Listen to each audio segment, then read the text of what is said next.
tema da minha pregação hoje é a ambição do materialismo. Alguém dentre a multidão lhe disse: mestre, diz a meu irmão que reparta comigo a herança. Mas ele lhe respondeu: homem, quem me constituiu juiz ou intermediário entre vós? E disse ao povo: cuidado, evitai todo tipo de cobiça, pois a vida de um homem não consiste na grande quantidade de coisas que ele possui. Então lhes propôs uma parábola, dizendo: o campo de um homem rico havia produzido com muita fartura. E ele pensava consigo mesmo: que farei? Pois não tenho onde guardar o que colhi. Então disse: vou fazer isto, derrubarei os meus celeiros e edificarei outros maiores, e eles colocarei em todo o meu cereal e os meus bens. Verso 19. Então direi a mim mesmo: armazenastes muito bens para vários anos, descansa, come, bebe, alegra-te ou regala-te. Mas Deus lhe disse: insensato, louco, essa noite te pedirão a tua alma, o que tens preparado, para quem será? Assim é aquele que ajunta tesouros para si, mas não é rico diante de Deus. Até aí está bom. Lembra aqui do contexto que eu venho ministrando aos domingos aqui no livro de Lucas? Jesus, anteriormente, ele havia enfatizado, deixado claro, que nós temos que tomar cuidado de não ficar preocupados demais com as coisas. Não ficar preocupados demais, uma preocupação exagerada. E então ele cita até o exemplo, né? Olhe para os pássaros. Eles não plantam, mas o Senhor cuida deles. Nenhum deles morre, bate num vidro, ou toma um tiro de chumbinho, parafraseando para hoje, óbvio, né? Se assim não for a vontade do Senhor, Deus está no controle de todas essas coisas. E ele ainda diz: vós sois muito mais valiosos do que os pássaros. Ou seja, não adianta preocupação exagerada, eu estou no controle de tudo. Jesus aqui, ele tinha advertido anteriormente sobre o risco da hipocrisia, de aparentarmos aquilo que não somos, para impressionar muitas vezes quem nós não gostamos. Ele disse: se acautelem, tomem cuidado com a hipocrisia. E então, ele também nos advertiu e nos incentivou a ser corajosos. Não tenham medo. Não temam. E ele ainda diz: não temam os homens, porque o máximo que os homens podem fazer é matar o corpo. Temam a mim, que tenho o poder de matar o corpo e mandar a alma para o inferno. Mas repare, não temam os homens, porque o máximo que eles podem fazer é matar o corpo, mas podem. E por vezes fazem. Por vezes nós vemos cristãos em países comunistas, em países islâmicos, morrendo de fato por aquilo que creem. Agora, Jesus ele vai nos advertir de um perigo muito maior. Ele vai enfatizar algo que a princípio é mais perigoso do que os próprios homens, que podem nos matar. O que pode ser? Porque as pessoas talvez poderiam pensar, né? Que riscos são esses? No versículo 15 ele deixa bem claro: cuidado, evitem todo tipo de cobiça. Cuidado com todo tipo de cobiça. Aí você sabe, cobiça, arrogância, orgulho, sofrimento, essas coisas formam um combo que vem de presente para todos nós assim que nós nascemos, sem exceção. Vem a todo ser humano, desde que Adão pecou no Éden. Essas coisas passaram a todos nós assim que nós saímos da barriga de nossa mãe. E a cobiça, você vai ver, ela corre em nossas veias assim como o sangue corre. Está em todos nós, em alguns em claro, em uma medida um pouco maior, outra em um pouco menor, mas todos aqui, sem exceção, inclusive as crianças, todas têm cobiça. Duvida?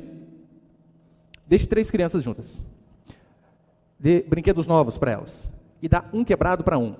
Você vai ver a briga que vai dar por conta de brinquedo quebrado. Crianças, por conta de coisas que elas não estão nem preocupadas, elas se desconfiguram, simplesmente pelo desejo de ter aquilo que o outro teve. E isso é realidade na vida de todos nós, sem exceção. Até mesmo uma família pacífica. Quando há uma repartição de herança, como nós vemos aqui, é impressionante. 99% das pessoas se transformam em lobos vorazes, quando o assunto é dinheiro. Eu conheço família assim. Pessoas que diziam assim: não, eu já trabalhei durante muitos anos, eu conquistei aqui os meus bens, então o dia que meu pai morrer, não preciso não, né? Eu tenho. Aí, meus irmãos que fiquem. Foi o mais velho, o patriarca, fechar os olhos e o pau quebrou. Eu quero a minha parte. Porque o ser humano, ele é desse jeito. Alguns, como este homem aqui, procuram Jesus Cristo exclusivamente por conta disso. Dinheiro. Muitos vêm à igreja não para buscar a Deus. Eles vêm à igreja para resolver os seus problemas, e a maioria dos seus problemas tem a ver com dinheiro. Sim, eles vêm à igreja porque eles querem prosperar. E para prosperar, eles até dão dinheiro. Sabia disso? Eu já vi inúmeras pessoas que, para alcançar uma bênção, eles até fazem empréstimo, como voto de fé. É um absurdo, né? Essas pessoas estão sendo enganadas, óbvio, mas o tanto de pessoas que eu já vi sendo enganadas por conta disso. De pastores, picaretas, dizerem assim: onde já se viu? Casas Bahia é mais importante que Deus? Loja 100? Traz aqui primeiro para Deus. E eles se esquecem daquele princípio que nós não devemos a ninguém dever coisa alguma. Mas o ser humano, ele por si só, ele é cobiçoso. No versículo 13, diz que esse homem, ele busca Jesus Cristo, não é por arrependimento, não é porque Jesus disse uma palavra, ele simplesmente refletiu e disse: realmente eu preciso mudar. Não é por conta disso. Ele não busca Jesus Cristo por conta de uma dúvida, porque tinham muitos que faziam isso. Mestre, e por que Moisés diz tal coisa? Alguns fariseus queriam sim fazer uma pegadinha, mas alguns tinham uma dúvida sincera. Não foi o caso aqui deste homem. E é tão interessante que ele diz: mestre, reparte a minha herança ali com meu irmão. E Jesus, de bate pronto, já responde: quem me constituiu juiz sobre vocês? Provavelmente ali Jesus está fazendo o seguinte: olha, existem algumas pessoas, inclusive alguns rabinos, que eles fazem esse tipo de serviço, se eu posso dizer assim. Mas não é o meu caso. Eu fui separado para coisas muito maiores do que essas coisas terrenas aqui. Todavia, ele sabia que a raiz da busca daquele homem a Cristo era apenas uma: cobiça. Ele era alguém que cobiçava e muito. E com base nisso, Jesus, ele adverte aquele homem, e não apenas ele, adverte todos que estão ali. E é claro que essa advertência serve para nós hoje. E você vai ver que por muitas vezes você e eu agimos exatamente como este homem aqui. Com base nisso, eu quero passar alguns princípios. Põe o primeiro ali, por favor, meu irmão.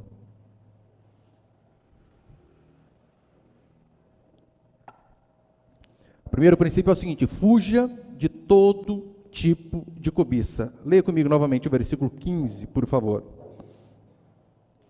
E disse ao povo, cuidado, evitai todo tipo de cobiça. Em algumas versões da revista e atualizada, se eu não me engano, tá? Guardai-vos de todo tipo de cobiça. E é tão interessante que o termo no original guardai-vos ali é montai guarda. Faça uma fortaleza ao seu redor. Para quê? Para que a cobiça não te atinja.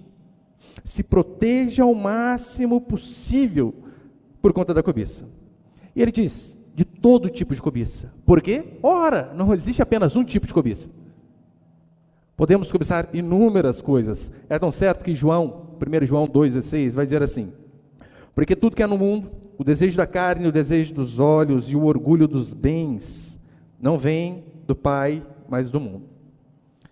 Os desejos da carne, provavelmente relacionado àqueles desejos pecaminosos que por vezes nós não conseguimos segurar. E então extravasamos. Desejo dos olhos, isso aqui é a síntese do que é cobiça. É você olhar para algo e não fazer aquela pergunta mágica dizendo: eu preciso? Isso é uma necessidade para mim? Ou o outro tem, e onde já se viu eu não ter? Cobiça, desejo dos olhos, muitas vezes querer aquilo que nós não podemos ter, para impressionar quem não está nem aí para a gente. O ser humano é assim, você é assim, eu sou assim. É isso que a Escritura diz. Ele diz: olha, e o orgulho dos bens, Porque se tem alguém que gosta de se orgulhar naquilo que faz, meu irmão, somos nós. Seja coisas grandes, talvez aqui você nunca fez nenhum feito, né? Conhecido mundialmente, não descobriu a cura para alguma enfermidade, nada. Mas você tem a sua humilde casa de meio lote, que você trabalhou a vida inteira, e diz assim: fruto do meu trabalho. Trabalhei demais. Em relação à cobiça, eu e você devemos sempre pensar, claro, em relação a finanças também. Aqui ele diz, principalmente em relação a dinheiro. Você deve constantemente se autoanalisar. Como eu estou em relação à cobiça da parte financeira? Eu sei que se eu perguntasse aqui, e é óbvio que é só uma pergunta retórica, se eu perguntasse assim, olha, quantos aqui têm experimentado a graça e a provisão de Deus para as suas necessidades? Eu tenho certeza que todos levantariam a mão. Porque nós temos visto Deus cuidar de nós. Esses dias, um conhecido, ele estava precisando de alguém para trabalhar para ele. Ele disse: pastor, eu preciso de alguém, né, de algum ajudante para fazer isso, aquilo. Na sua igreja tem alguém? E eu fui ao meu bloquinho de nota, onde eu tenho meus pedidos de oração, e tem ali o nome dos irmãos, e eu comecei a ler, né, nome por nome, para ver se tinha algum desempregado. E pela graça de Deus, eu olhei em toda a nossa igreja, não havia um desempregado. Um irmão que estava no serviço, que ganhava pouquinho, eu falei para ele: fulano, não interessa para você. Não, pastor, eu ainda prefiro ficar aqui. Falei, então tá bom. Louvado seja Deus. Então, se nós perguntarmos, se eu perguntasse, olha, vocês têm visto Deus cuidando de você? Tem visto a provisão do Senhor sobre a sua vida, diante das suas necessidades? Todos levantariam a mão, dizendo: eu posso me alegrar no Senhor, porque Deus tem cuidado de mim.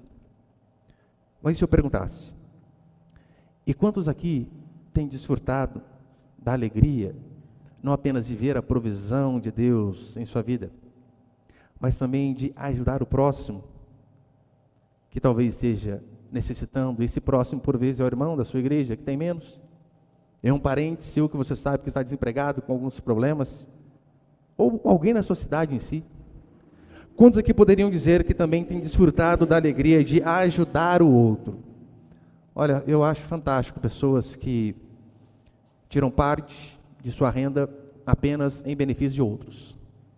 Raridade. Mas há. Aqui na nossa igreja mesmo, uma irmã muito preciosa, ela aconteceu muito humilde, bem pobre, para ser honesto.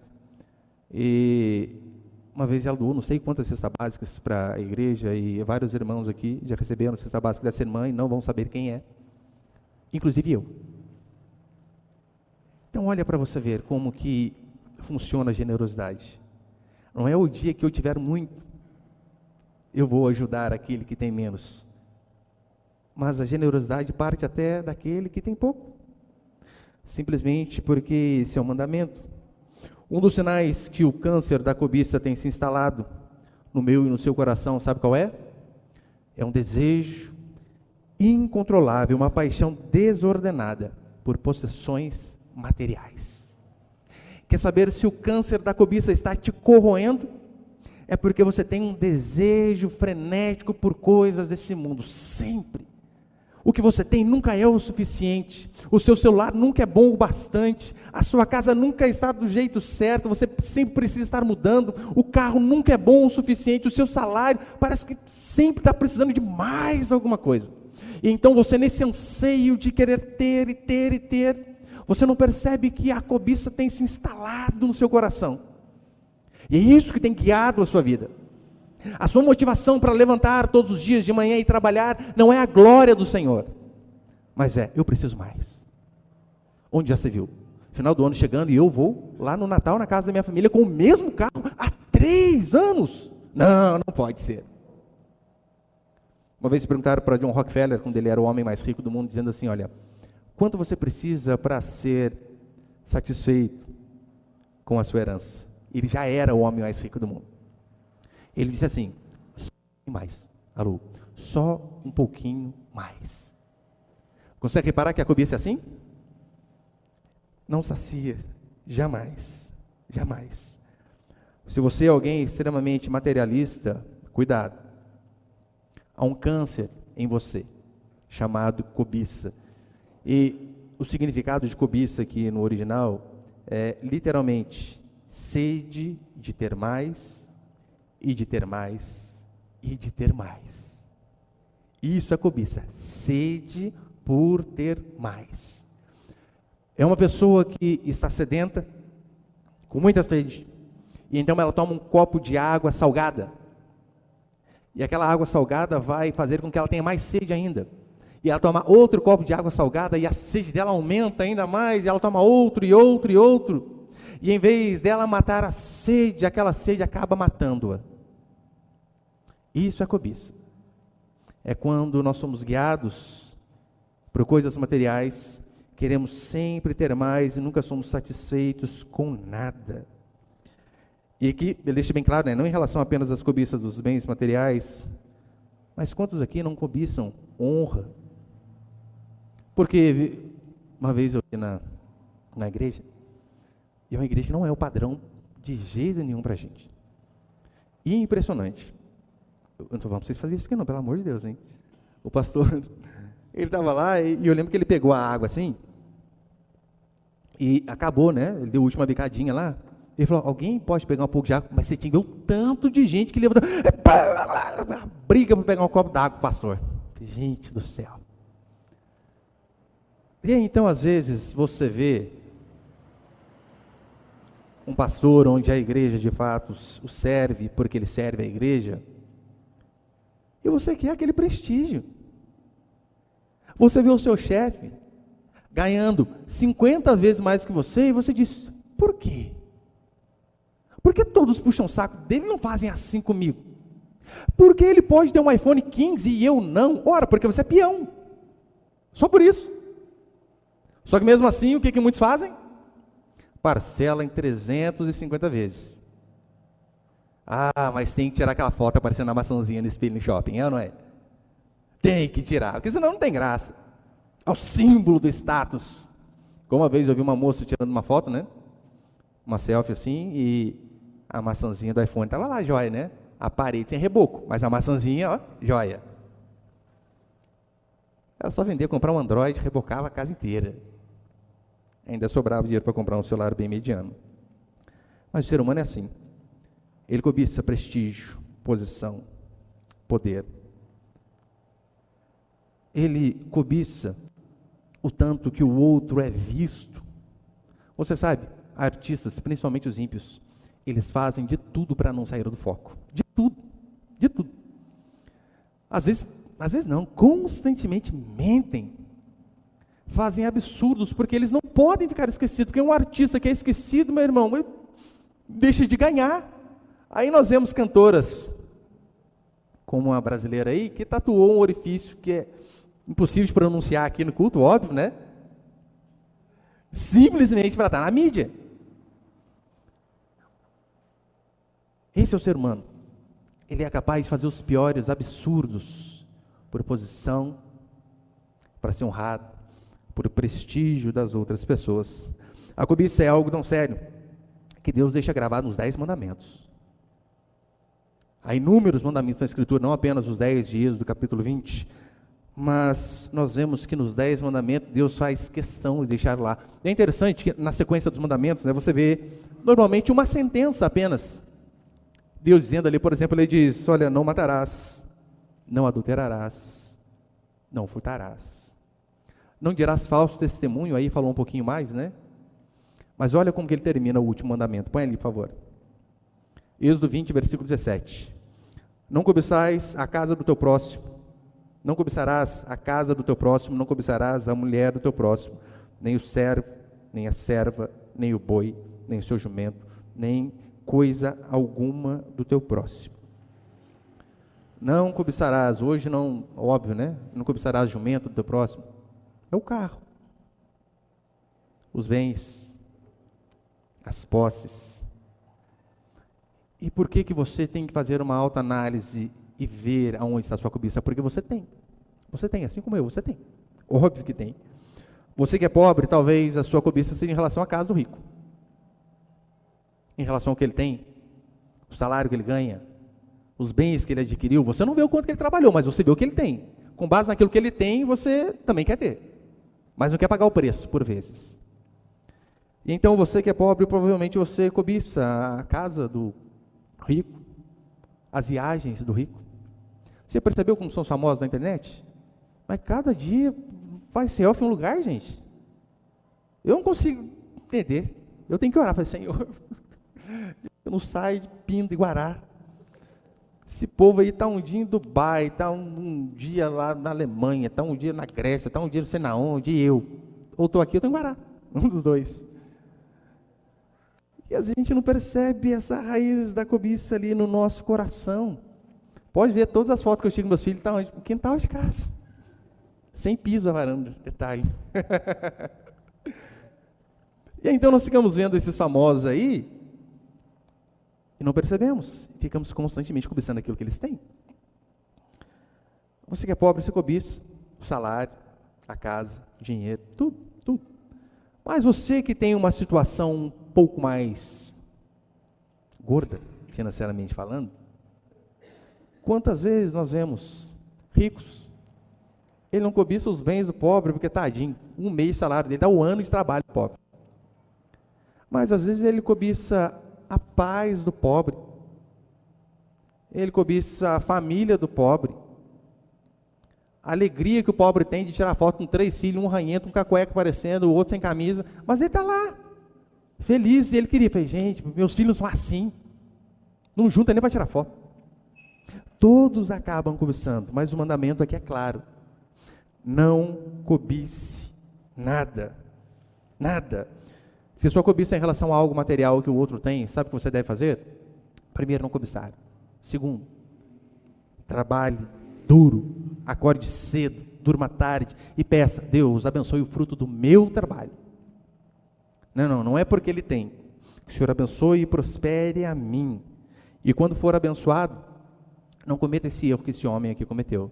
Não pensar no outro. Pensar apenas em si. E por que cobiça é pecado? Tiago capítulo 1, versículo 15, Tiago explica. Então, o desejo tendo concebido, dá luz ao pecado, e o pecado após se consumar, gera a morte. Você cobiça, e então aquilo enraiza no seu coração. Você peca, e o pecado vai gerar morte. E então Jesus, ele adverte a todos nós, não se deixem escravizar por este demônio chamado cobiça. Por quê? Porque a vida de um homem não consiste na abundância de bens que ele possui. Não. Eu sei que hoje em dia, no meio cristão, estou dizendo meio cristão, no meio cristão hoje em dia, a prova de que que Deus está com você, é que você tem dinheiro. Se você é próspero, tem dinheiro, tem uma situação financeira estável, fulano é abençoado, não é isso que eles dizem? Nossa, fulano é abençoado demais, olha lá para você ver o serviço que ele tem, a casa, o carro. Mas se você é alguém que por vezes passa algum tipo de dificuldade ali, os amigos de Jó se levantam perto de você. Eu acho que tem pecado, hein? Confessa aí. É assim que eles pensam, Infelizmente, por conta da teologia da prosperidade, que está mais para a demologia da prosperidade. O que é a teologia da prosperidade? A prova de que você é alguém fiel a Deus, que Deus está com você, é que você tem dinheiro. Se você não tem, você é um herege, é um quebrado, é um pecador. E eu sempre pergunto, e Paulo numa situação dessa? Uma vez eu estava numa conferência, e um baita no pastor pregando, e esse pastor dizendo assim, se você é um pastor de Deus, é certeza da sua igreja crescer. Na hora eu pensei, Paulo era um herege. Jeremias, então, filho de Satanás. A vida inteira ele pregou e ninguém se converteu. E você pensa que não? Nós ouvimos essas coisas, isso entra em nossa mente, em nosso coração. E como que nos atrapalha na caminhada cristã? Eu, durante anos, na verdade, a nossa igreja começou a melhorar de um ano para cá só, um ano. Esse dia, não sei qual irmão estava conversando, ele dizendo, pastor, mas quanto tempo na Pindaíba? Faz 5 anos e cacetada. Vendendo pizza mês sim, mês não, para poder completar o meu salário. Graças a Deus, faz um ano que a gente não faz pizza mais. Agora a gente pode fazer, só para comer, melhor, Os irmãos aqui de Guará, até eles compravam lá. Mas hoje a prova de que você é alguém abençoado para muitos é que você é próspero. Com coisa que o cristão ele não pode passar por dificuldade, por momentos de tribulação, não pode ficar desempregado. É um absurdo. E para encerrar, põe ali o segundo, por favor.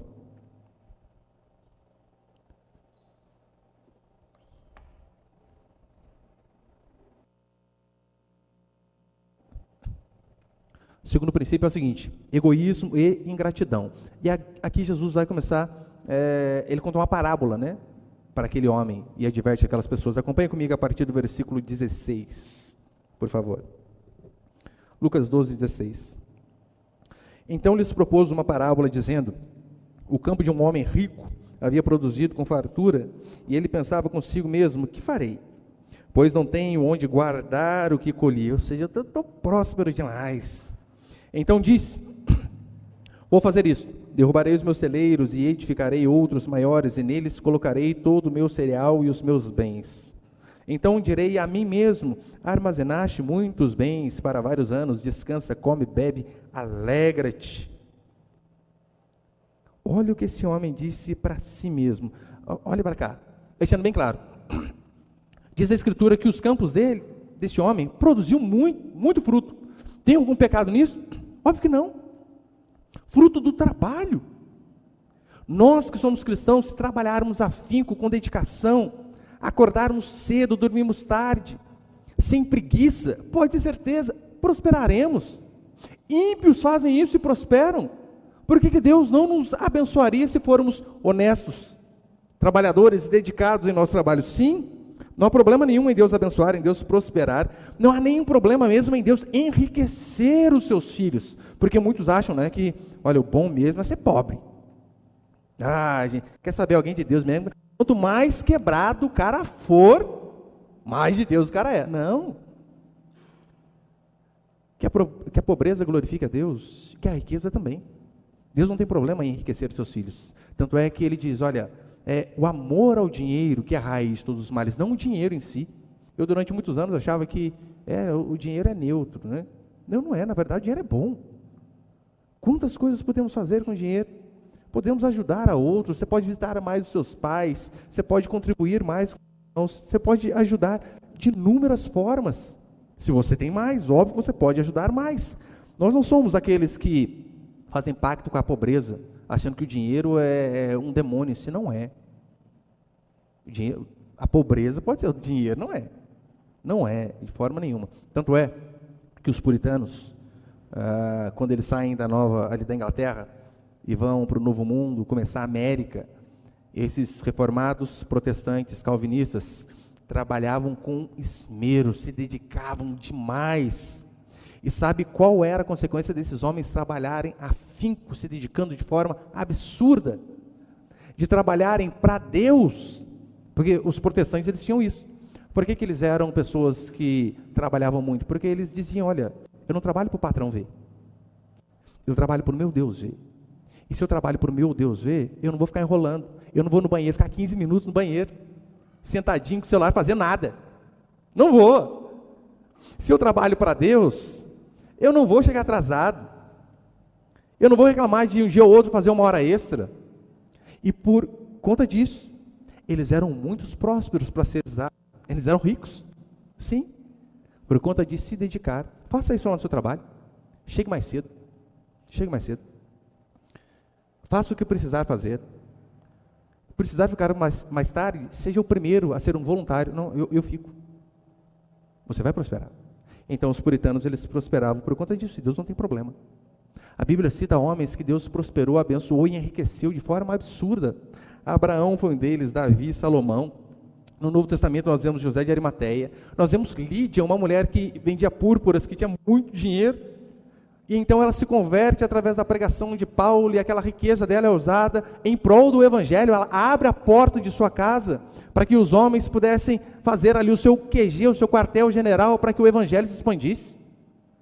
Então Deus usa pessoas assim e abençoa os seus filhos e filhas. E aqui diz exatamente isso no versículo 16, né? Então lhes propôs uma parábola dizendo: o campo de um homem rico havia produzido com fartura. Não há problema quando prosperamos e a prosperidade vem de forma honesta. Qual foi o grande problema aqui desse homem? No versículo 17 até o 19 ele explica. Leia comigo. E ele pensava consigo mesmo: que farei, pois não tenho onde guardar o que colhi?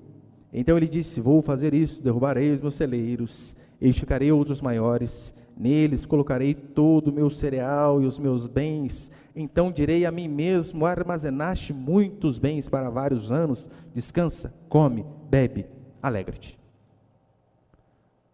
Sabe qual era o primeiro problema deste homem? Ele não se conhecia. Não, ele não se conhecia. Como assim? Tenho bens para muitos dias, eu vou viver muito. Quem somos nós para saber a respeito do dia de amanhã? É por isso que Tiago sempre diz: olha, quando alguém disser amanhã farei isso, irei para tal lugar, digam, se Deus quiser, assim eu farei. O próprio Tiago vai dizer que a nossa vida, ela é como a neblina, ou como vapor, dependendo da tradução. Você sabe como é a neblina, né? Você acorda e o dia está todo esbranquiçado, você vai ao banheiro, escova os dentes, vai, passa, toma um cafezinho, de repente você olha, nossa, acabou. Acabou. O vapor é exatamente assim, você o vê ali, mas é frações de segundos, some. Aí Tiago vem e diz que a nossa vida é exatamente como isso. Um sopro.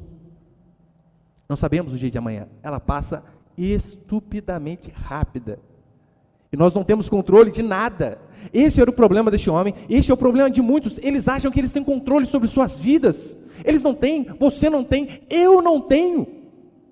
Posso dar algum exemplo para você? Alguns exemplos aqui no nosso país mesmo, bem fácil.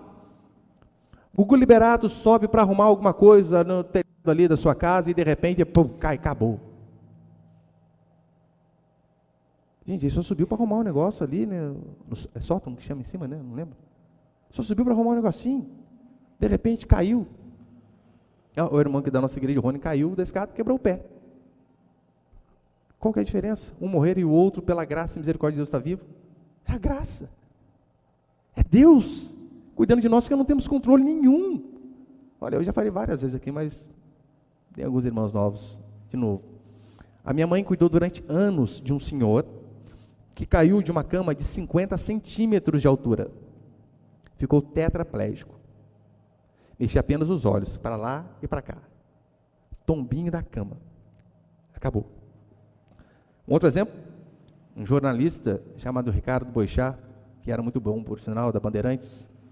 Se eu não me engano, ele estava num lugar de trabalho e pegou o helicóptero na hora do almoço para ir para outro lugar. Caiu o helicóptero, acabou. A pessoa foi almoçar, já era. Marília Mendonça, vou trabalhar, não foi. No meio do caminho, acabou. A vida do ser humano, ela é de fato como uma neblina. É uma ilusão você achar que você tem o controle, que você pode todas as coisas. Ilusão. Outra ilusão é achar que os bens materiais vão satisfazer você. Este era o problema deste homem também. Ele pensou: olha, eu tenho tudo que uma pessoa precisa ter para ser feliz, então não tenho por que eu não ser. E o dia em que Deus pedir a sua alma, como você vai fazer? Além disso, você sabia que os bens materiais, por mais bons que sejam, eles não têm poder de satisfazer você por completo, não tem. O tanto de pessoas que eu já vi que tinham muito dinheiro, mas tinham uma angústia enorme no coração. Por quê? Porque os bens não podem. Uma vez eu conversava com um casal, esse casal rico, muito rico, e eles dizendo para mim, né, que a gente às vezes sai com os amigos nossos ali, né, falou o nome dos fulanos, mas dá para ficar passeando com eles não, porque eles gastam muito. E eu pensei, nossa, um monte de vacas, podre de rico vocês aí, né? Pastor, é final de semana, qualquer saidinha, 40 mil que vai. Gente, quanto? 40 conto? Muita coisa. Pessoas extremamente amarguradas, angustiadas, porque é ilusão achar que as coisas materiais nos satisfazem. Dostoiévski disse de forma perfeita certa vez o seguinte: no coração do homem é um vazio do tamanho de Deus. Todo ser humano tem um rombo no coração, sei lá, tem um rombo no coração ali que só pode ser preenchido pelo Senhor. Bens materiais não preenche, prazer não preenche, fama sucesso. Nada dessas coisas preenchem. O segundo erro desse homem é que ele não levava em conta as necessidades das outras pessoas. E este aqui era um sério problema. Um egoísmo absurdo. Alguém que pensava apenas nele. Repare, leia e tenta entender aqui quantas vezes a palavra eu está subtendida no versículo 17. Acompanhe comigo. Ele pensava consigo mesmo, ou seja, ele já está pensando nele. Que eu farei, pois eu não tenho onde guardar o que eu colhi. Então disse para quem? Para ele mesmo. Eu vou fazer isto, eu derrubarei os meus celeiros e eu edificarei outros maiores ainda, e eu neles colocarei todo o meu cereal e os meus bens. Então eu direi a mim mesmo, eu armazenei muitos bens para vários anos, eu posso descansar, comer, beber e me alegrar. Consegue ver o tanto que esse homem pensa só nele? Uma vez eu vi uma pesquisa de uma empresa telefônica, e eles chegaram à conclusão seguinte: nas ligações telefônicas, telemarketing, essas coisas aí, até em conversas, a palavra mais ouvida é eu. Eu. Porque o ser humano, ele ama pensar apenas em si. Nem passou pela cabeça desse homem: eu tenho tantos grãos, tenho tanta coisa. Será que não tem ninguém precisando de algo que eu possa ajudar, pelo menos com um pouco? Não. Não passou pela cabeça dele. Ele se esqueceu que todos os bens que ele tinha eram apenas bens de empréstimo. Você sabe, né? Os bens que você tem, eles são emprestados para que você desfrute enquanto você vive, porque depois acabou. Foi o que aconteceu aqui com esse homem. Agora, aplique isso na sua vida. Será que eu e você, por vezes, não estamos fazendo a mesma coisa? Será que Deus não nos tem abençoado e nós, constantemente, pensamos apenas em nós? Não queremos saber de ninguém? Eu não digo só em relação à igreja, não. Contribuir com a igreja, não. O próximo, literalmente. O irmão mais necessitado, um parente, alguém que eu possa ajudar. Será que nós não temos feito a mesma coisa? Nós devemos pensar: o que eu tenho feito em prol dos meus irmãos? O que eu tenho feito em prol daqueles familiares que talvez tenham uma dificuldade? Eu não estou dizendo toda vez ficar dando peixe para a pessoa, mas dar um peixe, ensinar a pescar, não mata ninguém. É isso que a Escritura ordena. O que eu tenho feito para os outros? O que eu tenho feito em si para os necessitados da minha cidade? Neste frio de lascar? Será que realmente eu preciso de todas aquelas blusas que eu tenho lá em casa? Será que eu preciso daqueles 40 pares de sapato que eu tenho? Hein, irmãs? Será? Preciso de tudo isso? Ou será que às vezes eu posso contribuir com alguém que tem menos? Será que alguém que não tem o mínimo para comer ou se vestir, e eu sabendo, passo de largo, não vejo, ou pelo menos faço vista grossa? Esse foi o erro desse homem. Eu e você devemos também pensar nisso. E para piorar, esse homem era alguém totalmente ingrato em relação a Deus. Ele pensava só em si. Ele não tinha controle de nada de sua vida. Ele não pensava no próximo. E ele não era nem um pouco grato em relação a Deus. Reparou? Nada de falar: Senhor, obrigado, eu vou ajudar de alguma forma a tua obra. Não. E porque ele vai a Jesus Cristo fazer aquela pergunta: mestre, resolve o meu problema aqui da herança. Ele sabia, Jesus Cristo, ele tinha umas leis de dízimos e ofertas, leis de primícias. Ele sabia, mas ainda assim ele não fala nada. Pensava apenas em si. Hoje, infelizmente, muitos dentro das igrejas usam o mesmo princípio. Eles não conseguem reparar que há um Deus que lhe deu vida, inteligência, saúde, sabedoria, emprego. Eles não conseguem ver. Eles trabalham porque Deus os trouxe ao mundo, porque Deus os capacitou. Eles prosperam porque Deus os abençoa, mas eles nem pensam em contribuir com a 10ª parte daquilo que eles ganham. Não, isso é demais, né? Não dá. Fazer a mesma coisa, nem com o mínimo. E às vezes usam argumentos da seguinte maneira: mas isso aí é coisa do Antigo Testamento. O Novo Testamento é diferente, né? O Novo Testamento não tem isso daí. Uma que já tem, eu já expliquei diversas vezes aqui para os irmãos. Mas repare, aqueles que dizem assim, que usam esse argumento: o Novo Testamento é diferente. Sim, é verdade, diferente. Mas eles não seguem o princípio do Novo Testamento. Sabe por quê? O princípio do Novo Testamento era muito mais que 10%. Quantos terrenos você já doou para a igreja? Assim como em Atos as pessoas doavam? Dá para contar aí? Não dá, né? E bens? Moto, carro? 13º. Já? E eles faziam isso. E você diz que no Novo Testamento é diferente, para não fazer o mínimo da fidelidade com os seus dízimos e ofertas, mas não faz nem o do Antigo nem o do Novo. Todas as pessoas que eu ouvi usar esse argumento, dizendo: o Novo Testamento é diferente, eles nunca fazem isso para doar mais que 10%. Eu, pelo menos, não conheço. Se você conhecer alguém que usa esse argumento aqui, não, que o dízimo é do Antigo Testamento, e ele contribui com mais de 10% do salário dele na igreja, apresenta essa pessoa para mim, que eu vou lá apertar a mão dele e falar: você é o primeiro que eu conheço em 16 anos de igreja. Eu não conheço. Você pode conhecer, claro que pode, né? Eu nunca vi.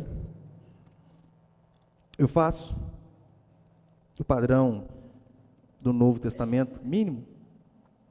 A questão da contribuição, as pessoas não fazem. E elas não se veem exatamente na posição deste homem aqui. Eles deixam de ser grato a Deus, de ser fiel. Por quê? Porque são egoístas. Não há outra palavra. Egoísmo, avareza. Aqueles que são presos ao dinheiro, aqueles que não contribuem, são avarentos, é o que diz a palavra do Senhor. E eu vim falar para você, já estou encerrando, você não perde nada em contribuir. Porque eu sei que a conta natural de se fazer é, né? Eu ganho 1.000 menos 10%, mês 100, vou ganhar 900. Não é. A conta é sempre positiva. A conta é sempre Deus nos abençoando. Isso não é perda para nós. A esses homens, Deus os chama de loucos. Loucos. Não reconhecer que as dádivas de Deus são graça e misericórdia sobre nossas vidas. Não reconhecer a necessidade que temos de Deus em nossas vidas diariamente, a Escritura diz que é loucura. Você que não vê o quanto você precisa de Deus, você é louco. E é isso que ele diz, né? Estou encerrando. Essa noite te pedirão a tua alma e o que tens preparado para quem será. Jesus está dizendo para aquele homem o seguinte: você não tem tudo isso de anos para frente, você pensa que tem, não tem. Você não controla. Não temos controle. É tão certo? Põe ali o Salmo 39, por favor, já estou encerrando. Salmo 39, versículo 4, diz assim: ó Senhor, mostra-me o destino e quantos dias viverei para que eu saiba como sou frágil. Deste aos meus dias o cumprimento de alguns palmos, ou seja, a nossa vida é curta, é palmos, literalmente. Deste aos meus dias o cumprimento de alguns palmos, o tempo da minha vida é como nada diante de ti. Na verdade, todo homem, por mais firme que esteja, é apenas um sopro. Na verdade, todo homem vive como uma sombra, inquieta-se e ajunta riquezas em vão e não sabe quem ficará com elas. Esse homem juntou, e o que ele juntou não ficou para ele. Acabou. Para encerrar, tem uma lenda, um mito grego, né? As pessoas atribuem a Alexandre o Grande.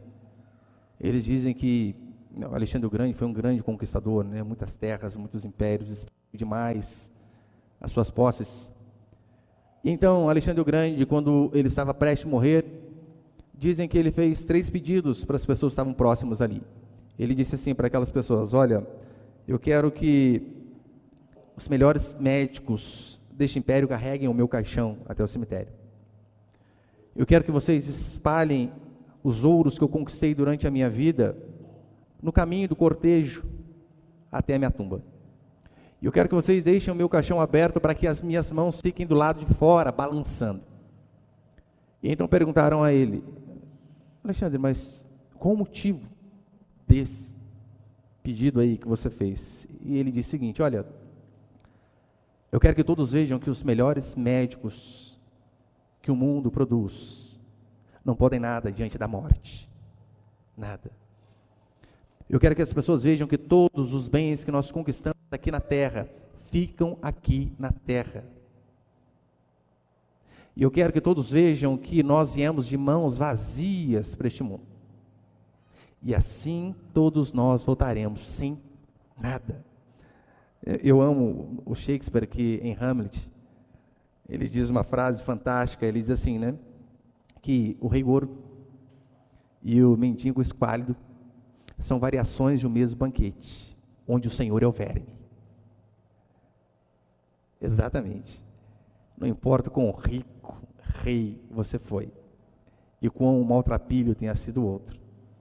Porque a Escritura diz que quando nós morremos, somos cardápios ali diferentes de um mesmo banquete. E quem reina? Os vermes. Jesus não está menosprezando de forma alguma o trabalho duro, claro que não. Claro que não. Devemos trabalhar de forma dura. Ele, na verdade, ele insiste para que nós não sejamos preguiçosos. Não é isso que ele diz em Provérbios? Vai ter com a formiga, o preguiçoso. A Escritura dá o exemplo de José, que na época de vaca gorda, José poupou e não saiu gastando de montão aí. Mas o ponto nevrálgico dessa parábola é o mesmo de Mateus 6,33. Buscai, em primeiro lugar, o seu reino. Este deve ser o meu e o seu anseio. Jesus não está preocupado na quantidade de coisas que nós temos, se é muito, se é pouco ele se preocupa, óbvio, né? Mas ele não está preocupado com o quanto de bens nós temos, com a quantidade de dinheiro que nós temos, de riqueza que nós temos. A grande preocupação dele é quando essas coisas nos têm, é quando essas coisas governam as nossas vidas. Por quê? Porque ele sabe que nós não podemos servir a dois senhores. Então que eu e você venhamos a lembrar que tudo que nós temos é graças ao Senhor. E quando o Senhor nos abençoar, que nós venhamos lembrar dele, da gratidão a ele, da fidelidade a ele, mas também jamais fechar os olhos para o próximo que passa necessidade. Amém, meus irmãos?